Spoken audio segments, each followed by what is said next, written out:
Hello students, आज हम पढ़ेंगे आरएसए एल्गोरिथम। अब आरएसए एल्गोरिथम पढ़ने के लिए हमारे कुछ प्रीरिक्विजिट्स होते हैं, कुछ बेसिक चीज़ें जो हमें पता होनी चाहिए। तो जैसे आरएसए में हम लोग मॉडुलर फंक्शन की काफ़ी यूज़ करेंगे। जैसे मॉडुलर फंक्शन में सिंपल मोड निकालना, मल्टीप्लिकेशन, एक्सपोनेंशियल। तो सबसे पहले हम देखते हैं कि सिंपल मोड हम कैसे निकालते हैं। यहाँ पे हमने एग्जांपल लिया है सपोज़ x मॉड y, तो उसकी वैल्यू हम कैसे निकालेंगे। सपोज़ करो मैंने x की वैल्यू 15 और y 10 लिया है, तो हमारा क्या होगा 15 मॉड 10 इक्वल्स टू, हमारा आंसर क्या है, मतलब 15 को अगर हम 10 से डिवाइड करें तो हमारा जो रिमाइंडर होगा 5, वही हमारे यहाँ मोड का वैल्यू होगी। मैंने ब्रैकेट में लिखा हुआ है when 15 divided by 5 the remainder is 5, this is also the answer for 15 mod 10। और हम कैसे देख सकते हैं, x minus Y should be less than y, तब तक हम उसको माइनस करते रहेंगे। उस एग्जांपल के साथ देखेंगे अभी। जैसे मैंने यहाँ पे इस एग्जांपल के लिए देखा 15 minus 10 equals to 5, yes it is less than 10, तो हमारा यही आंसर हो जाएगा। एक चीज़ और, जो हमारे मॉडलर में मॉड की वैल्यू आएगी वो जनरली कैसे आएगी। सपोज करो 15 मॉड 10, अब 10 के लिए जो हमारे मैक्सिमम रिमाइंडर पॉसिबल हैं या फिर मॉड वैल्यूज़ पॉसिबल हैं वो 0 to 9 होंगी। 15 के लिए क्या पॉसिबल होंगी, 0 to 14 होंगी। ठीक, सेम एक एग्जांपल देखते हैं एक और। अगर मैंने 112 11 112 मॉड 10 लिया है, तो 112 माइनस 10 इक्वल्स टू 102। अब 102 अभी भी 10 से बड़ा है, हम सेम करते चले जाएंगे जब तक हमारी वैल्यू जो आएगी रिमाइंडर की माइनस करने के बाद में वो 10 से छोटी ना हो जाए। जैसे लास्ट स्टेप में मैंने लिखा हुआ है 12 minus 10 equals to 2, this is also less than less than 10, therefore 2 is the answer. और डायरेक्टली फॉर सम केसेस के लिए हम डायरेक्टली देख सकते हैं 112 मॉड 10 की वैल्यू क्या होगी। इसको ऐसे देखिए, 112 है तो 110 प्लस 2, अब जो 110 है वो डायरेक्टली 10 से डिवाइड हो जाएगा पूरा पूरा, बचा क्या 2, तो हमारा 2 आंसर हो गया। फिर हमारा 18625 मॉड 10, अब इसको हम ऐसे देखें 18620 प्लस 5, अब हमारा जो 18620 है वो पूरा 10 से डिवाइड हो जाएगा, बचा क्या 5, तो हमारा वही आंसर हो गया। ठीक, अभी हमने एक एग्जांपल हो रहा है इसमें 2625 मॉड 5 इक्वल्स टू 0, ये कैसे हुआ, अब 0 कैसे आया अब देखते हैं। अब जो 2625 है ये पूरा पूरा डिविजिबल है 5 से, कोई रिमाइंडर नहीं बचेगा, इसलिए हमारे इसकी वैल्यू 0 आ गई। सो मैंने एक्सप्लेनेशन लिखा हुआ है, here answer is 0 because 2625 is completely divisible and remainder will come from 0 to 4। 0 to 4 के रिमाइंडर आएगा 5 के लिए, तो हमारा 0 आ गया। अब हम देखते हैं मॉडुलर मल्टीप्लिकेशन। अगर मैंने कोई देखा है एग्जांपल लिया है इसमें a mod a into B mod C equals to a mod C into B mod C into mod C. मतलब जो मैंने एक ये थ्योरम है a into B mod C को हमने एक्सपेंड कर दिया है a mod C into B mod C का होल मॉड सी। एग्जाम्पल से मैंने इसको सॉल्व किया है, देखते हैं कैसे। a equals to 7 and c equals to 20, find b। अब a into B mod C congruent to 1 हमने लिया है, जिसमें 7 into B mod 20 congruent to 1। अब मैंने अगर डबल साइन नहीं इक्वल के 3 बार लिया उसको हम कॉन्ग्रुएंट बोलते हैं। अब इसका एक हिडन ट्रायल मेथड है for b equals to 1 7 into 1। अब मैंने b की जगह 1 रखा, तो 7 इंटू 1, तो 7 मॉड 20 इक्वल्स टू 7। नहीं, हमारा आंसर क्या होना चाहिए 1। हमारा आंसर क्या यहाँ पे क्या आ रहा है, बी की 1 वैल्यू के लिए 7, ये नहीं होगा। नेक्स्ट देखते हैं b इक्वल्स टू 2, तो 7 into 2 mod 20 congruent to 1 14, 14 mod 20 equals to 14। हमारा आंसर क्या है 1, हमारा यहाँ पे क्या आंसर आ रहा है 14, तो नहीं।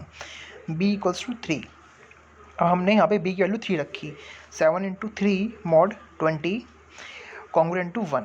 अब हमारा यहाँ पे क्या है 21 मॉड 20 कॉन्ग्रुएंट टू 1। हाँ, हमारा b की 3 वैल्यू के लिए हमारा जो मॉड है उसकी वैल्यू 1 आ रही है। ठीक, 21 को 20 से डिवाइड कर को देखो क्या आ रहा है, 1 आ रहा है। ठीक, तो हमें एक ऐसी वैल्यू रखनी होती है जिसको हम मल्टीप्लाई करें नंबर के साथ में, तो हमारी जो मोड के साथ वैल्यू है वो कॉन्ग्रुएंट टू 1 आ जाए, इसको हम मल्टीप्लिकेटिव इन्वर्स भी बोलते हैं। नेक्स्ट है हमारा मॉडुलर एक्सपोनेंशियल। उसमें क्या है हमारा 11 की पावर 7 मोड 13, इसको हम कैसे फाइंड करेंगे देखते हैं। अब हमने जैसे 11 की पावर 7 है तो हमने 11 की पावर 7 को पार्ट्स में कर दिया है। मैंने वो फोर्थ लाइन में लिखा हुआ है 11 की पावर 7 में कैसे डिवाइड कर दिया है, 11 की पावर 1 इंटू 11 की पावर 4 इंटू 11 की पावर 2। अब देखते हैं कैसे। हम सबसे पहले 11 की पावर 2 से स्टार्ट करते हैं, ये 2 की पावर्स में चलेगा। जहाँ तक 2 की पावर में चलेगा, अब देखते हैं कैसे। 11 की पावर 2 के लिए हम लोगों ने 121 लिया है, देयरफॉर 121 मोड, और शायद एक गलती से डबल मोड लिखा हुआ है, इसको नोट कर देना, एक ही बार मोड आएगा। 121 मोड 13 इक्वल्स टू 4। अब 121 मोड 13 तो आप निकाल ही लेंगे कैसे आएगी। अब 11 की पावर 4 के लिए हम कैसे करेंगे। 11 की पावर 4 क्या है, 11 की पावर 2 की पावर 2। अब 11 की पावर 2 का हमने वैल्यू निकाल रखी है ऊपर 4, तो हम इसको यहाँ डायरेक्ट रख देंगे। तो 4 अब उसकी पावर थी, तो 4 की पावर 2 मॉड 13 कॉन्ग्रुएंट टू 4 की पावर 2 क्या है आंसर 16, तो 16 मॉड 13 इक्वल्स टू 3। अब 16 को 13 से डिवाइड करेंगे, हमारा आंसर 3 आ जाएगा। अब हम देखते हैं कि हमने 11 की पावर 7 को 1 में, 1 की तो पता ही है हमें, 1 11 ही आएगा, 4 और 11 की पावर 2 सबकी वैल्यूज क्या क्या आई हैं। 11 की पावर 1 के लिए 11 आया है, 11 की पावर 4 के लिए 4 आया है, 11 की पावर 2 के लिए 3 आया है। अब हमारा यहाँ पे इन दोनों का मल्टीप्लिकेशन क्या है, 11 इंटू 4 इंटू 3 132। अब हम इसको डायरेक्ट रख देंगे यहाँ पे 132 मॉड 13, 132 मॉड 13 की वैल्यू क्या आई है 2। अब यहाँ से ये क्लियर हो गया है। अब हमने बेसिक मॉडलो देख लिया है, मल्टीप्लिकेशन देख लिया है, एक्सपोनेंशियल देख लिया है। अब इसका यूज़ आर एस एल्गोरिथम में होगा, इसलिए मैंने पहले से ही सब ये पढ़ाया है। हम आर एस एल्गोरिथम देखते हैं। आर एस एल्गोरिथम, ये रायविस्ट, शामिल, एल्डरमैन, ये 3 साइंटिस्ट थे, तीनों ने मिलकर नाम रखा है, 1978 में डेवलप किया है। ये एक एसिमेट्रिक क्रिप्टोग्राफिक एल्गोरिथम है। एसिमेट्रिक का मतलब है यहाँ पे 2 की यूज़ होती हैं, पब्लिक की, प्राइवेट की। पब्लिक की क्या है, जो सबके लिए कॉमन रहेगी, पब्लिक है। प्राइवेट की जो सिर्फ यूज़र के पास रहेगी, हर किसी को शेयर नहीं की जाएगी। RSA जो एक ब्लॉक साइफर है, in which the plain text and the cipher text are integers between 0 and n-1 for same value n। अब ये चीज़ का क्या मतलब है, हम एग्जाम्पल में देखेंगे आगे। अब RSA एल्गोरिथम 3 पार्ट में काम करता है जनरली, की जनरेशन, फिर एनक्रिप्शन और डिक्रिप्शन। एनक्रिप्शन में कैसे होगा, उसमें स्टेप्स है। हमारा फर्स्ट स्टेप क्या है, select 2 prime numbers P and Q। 2 prime number select करने हैं हमें, प्राइम नंबर पता ही होगा आप लोगों को। Second, calculate n equals to P into Q। Third में हम निकालते हैं calculate phi n which is P minus 1 into Q minus 1। Next part में हम निकालेंगे, या तो हमें जनरली वैल्यूज़ कभी गिवन होती है, कभी हमें निकालनी पड़ती है। Choose value of E such that 1 E should be greater than 1 और लेस देन फाई n। समझ में आया, फाई हमने ऊपर कैलकुलेट कर लिया। अब जो E की वैल्यू चूज़ करेंगे वो 1 से बड़ी हो और फाई n से छोटी हो। एंड 2 कंडीशन है, दूसरी GCD ऑफ फाई n और E शुड बी 1। ठीक, नेक्स्ट है हमारा calculate D equals to E inverse mod phi n। अब E इनवर्स आया, अब आप कहेंगे ये तो सर ने सिखाया नहीं, हम इसको कैसे कैलकुलेट करेंगे। E की E इनवर्स है मतलब 1/E को हम उधर पहुंचा देंगे, तो हम मल्टीप्लाई कर देंगे, तो हमारा हो जाएगा ED equals to 1 mod phi n, therefore ED mod.